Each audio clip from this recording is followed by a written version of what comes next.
really going through your mind when you're pulling down a statue? What is happening to you as a human being when you do that?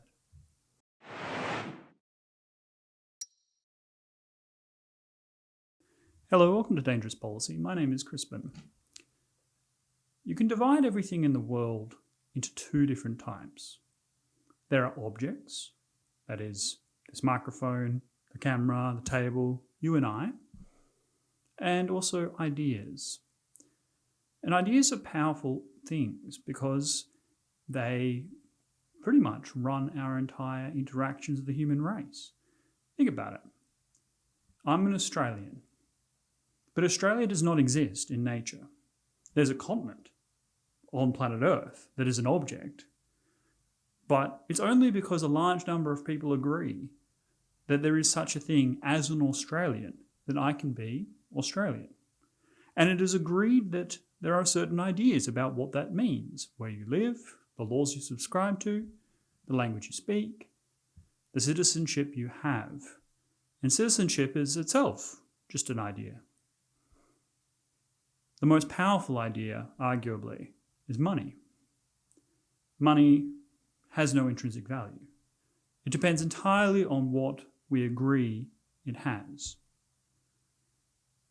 There are other ideas too. Laws, for example, are just things that we give power, but they're just ideas. They don't have an intrinsic value. Human rights, religion. There are many other things of this kind where we attribute a particular essence to something that has become so normalized that we believe it to be an objective reality. But for many different things, it's not. It is simply that we all agree. Now, in that context, what is racism? What is history? And what is a statue? A statue is both of those things, an object and an idea. And when you pull down the statue, really you're not pulling down the object. Otherwise, you wouldn't get a human emotion to that any more than you would pulling down an inanimate sign or a vase. It's the idea that you're pulling down. And that is what gives people a sense of righteousness. I didn't approve of when the Taliban blew up the ancient Bamyan Buddhist statues in Afghanistan. I didn't approve when ISIS blew up the Roman city of Palmyra. And equally, I don't approve when mobs of people tear down statues across the United States of America, because they're applying the same principle in all three cases. A modern set of values applied to the distant past, tearing down a statue to promote their own catharsis. And that catharsis is being mistaken for virtue. Tearing down a statue is to tear down past, not the objective past. We can look at various archaeological bits of evidence, piece together events with varying degrees of certainty and confidence. But when you tear down a statue, you are tearing down the monument to your own history, your own achievement as a people. You're saying effectively that the achievements of the past have been misremembered and will be replaced by the virtues and ideals of the present. The problem is that we all live in different times. The communist period tore down statues like you wouldn't believe in the Soviet Union. Some were smart enough just to board them up until the political crisis had passed. It is hard to say that by tearing down the statue of somebody whose achievements have been ascribed for things completely unrelated to the reason you're being an iconoclast is of any way beneficial. By that I mean, nobody has a monument to Thomas Jefferson or George Washington because they were slave owners.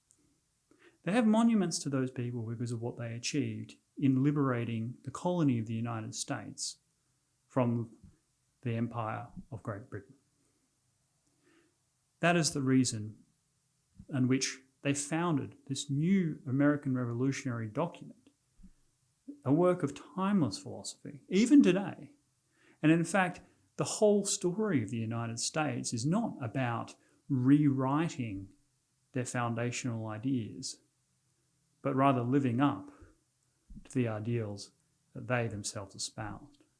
That is the story of the United States. That's why people think America is filled with hypocrisy. It's not. They just have ideas that they put out there, and they fall short of those ideals. But nevertheless, they're constantly striving to what Obama would call a more perfect union. I think that we need to be very careful about applying our present values to the distant past. And the emotion you're feeling when you tear down a statue is something that isn't real. It's lying to you. It's telling you that you're doing something right when in fact you very seldom understand what it is you're tearing down. What you're actually doing is undermining the civilizational foundation that you're supposed to build upon. Revolution, with the exception, the sole exception of the American Revolution, has always been a terrible failure. Whether it's the Russian Revolution, the Chinese Revolution, the British Civil War, they have all been catastrophic humanitarian nightmares.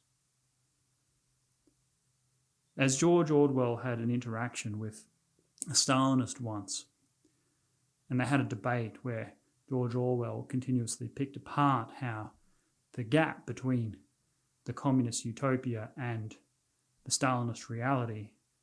Eventually his interlocutor threw up his hands and said, "In order to bake an omelette, you have to break a few eggs. A utilitarian ends justifying the means point." To which George Orwell said, "Where is your omelette?" Reflect on that for a moment.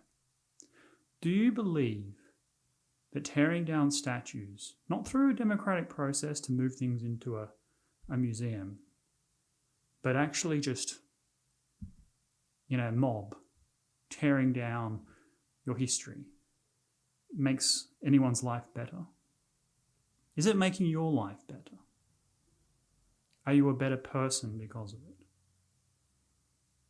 If the answer to any of those questions is yes, I think it's incumbent on you to explain why. The fact is, even the history that is being torn down is being misremembered. It's worth noting that, for example, slavery was a universal human norm for thousands of years, since the dawn of civilization in Mesopotamia, right through to when it was largely ended by the British Navy. It was a Western Enlightenment belief system that ended slavery. And yet, often we are tearing down statues of people who were abolitionists. Just the other day, Frederick Douglass himself was torn down. People were trying to tear down Thomas Jefferson and George Washington. Yes, they were slave owners. Most people in that position of power were. But the ideas they laid down and were allowed to survive due to their enormous struggle is what ultimately paved the way for the better world that we now have. And unless we value the transformation and be a little bit more not only respectful but also generous to the people that have come before us, then all we do is undermine the work that's been done. We don't progress. We don't build on. We don't move through that next barrier. We just destroy. And we become an anarchy state. None of them work. So what the point of this video is just to say that when you actually do something like this, you're not making a better world. The motivation, the emotion that's driving you isn't one of love.